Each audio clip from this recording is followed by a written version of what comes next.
It's my great pleasure today to share in this short video an introduction to crystals. Crystals have been used throughout history across the globe for many different reasons, and there are spiritual links for the use of crystals in any native culture that you actually look at. And I wanted to just explore the absolute basics with you today. I've had quite a lot of queries about why do we use crystals? How can we use crystals? What's the benefit of using crystals? And it's going to be my great delight over this year. We're kind of setting up a mini series really of what particular crystals you'd use for what and how and why bother, and all those yummy questions will be answered. But today it's literally just to show you and to discuss a little bit about the different forms crystals come in and how you choose the right ones. So very basic introduction, and I hope you'll enjoy this whether you're an absolute expert or not, just for the fun of it. So often crystals are found, they're part of Mother Earth. They're part of Mother Earth. And there's great amounts of research being done now on the crystalline structure of every single cell in your body and the shared molecular structure of crystalline form that's within everything. So in a way, some of the scientists are looking at the crystalline structure of the cell attached with the mitochondria and the energy in the cell, and how that actually works with, say, just picking up a piece of quartz or working with a piece of quartz that helps to generate and keep time, and the many different chips and things that have been put into computers, and if it works and produces a field of energy for that, what's our body doing, and what is the field of energy that's produced in any one crystal. That's going to be my pleasure to explore at a greater detail with you later on. But I wanted to show you that, you know, our Mother Earth is just such a magical being, and the variety of wonderful rocks and stones. I'm one of those people who goes on the beach and I'm like, wow, that's an amazing pebble, and off it comes home with me.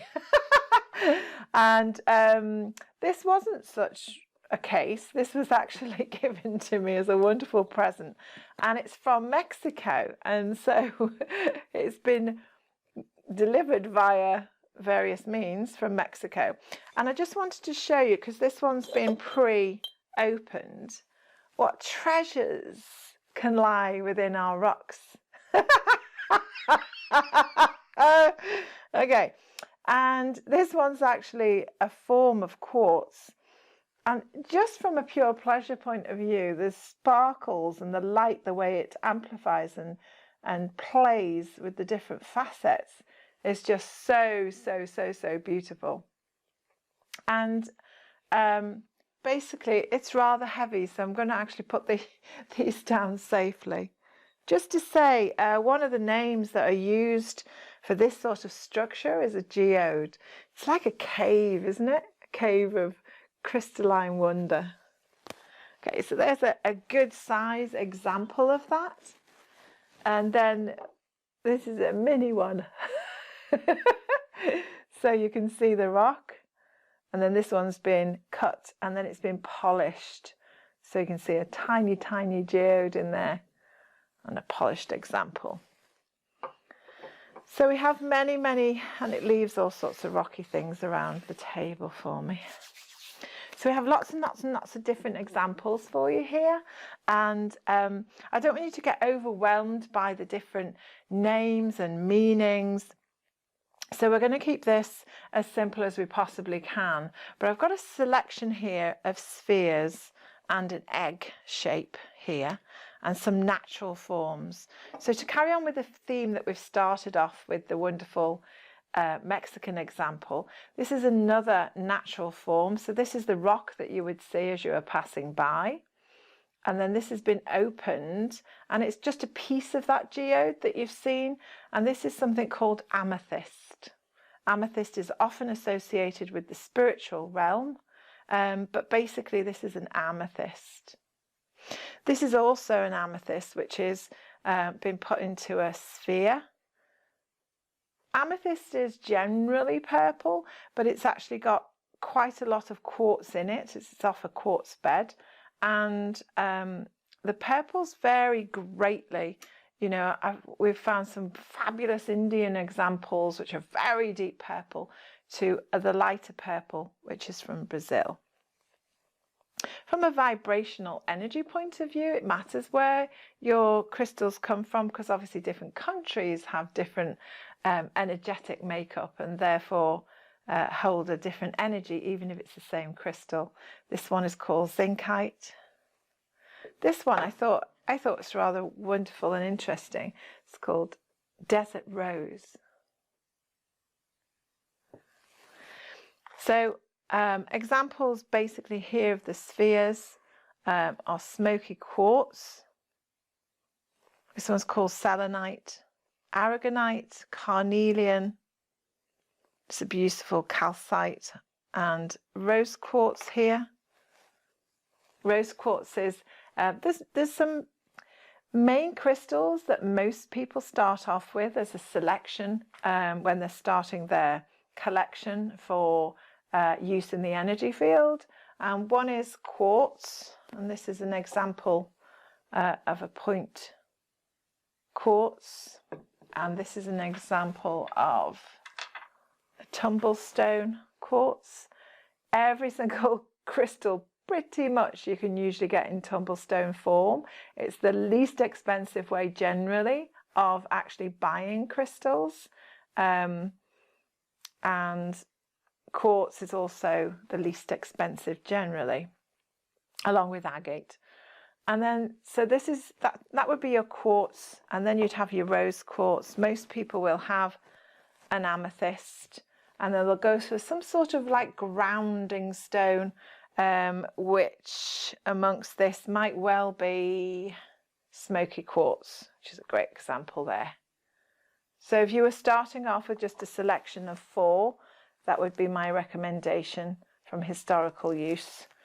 It's just these 4 here. But generally speaking, what I'd love you to explore for yourselves is just to go with your intuitive feeling of what feels right for me. The best way really is not a mental way of I need to find out which crystals will help me. Some of the time in our life that will be the way to go forward, and other times you might just be in a shop and you just think, what is the best crystal for me? And then allow your eyes to just go over all of that selection of tumblestones or spheres or whatever it actually happens to be, and then you'll get drawn to one or a few of them. And then it's a wonderful experience to practice just actually picking that up and sensing what that crystal does for you. And then maybe at a later stage you might want to actually look it up. You can obviously use the search engines, but one of the books I've used for many years, thank you very much Judy Hall for putting together she's called the Crystal Bible, that we use a lot. And basically it's wonderful because Judy's done a picture of the actual crystal, the different colours and the different attributes from the mental layer or the emotional or the spiritual side of life. For a really in-depth view of crystals, I'd recommend a book. As you can see, it's well thumbed, this one, the Book of Stones. And I just think this is really wonderful because it gives you all of the geology behind it, where they're found, and it's written by 2 people, and they both give their views and their insights from a very logical point of view, from a physical point of view of how they may help, and they delve differently into the spiritual world. So that's highly recommended too. Okay, so the different forms. So we've looked at the different sort of spheres and the natural forms, and then you've got all these sort of things. You've got something here called a labradorite. This is one of the first stones I ever had, And again, there's your rock. Look at that. And then it's polished on one side.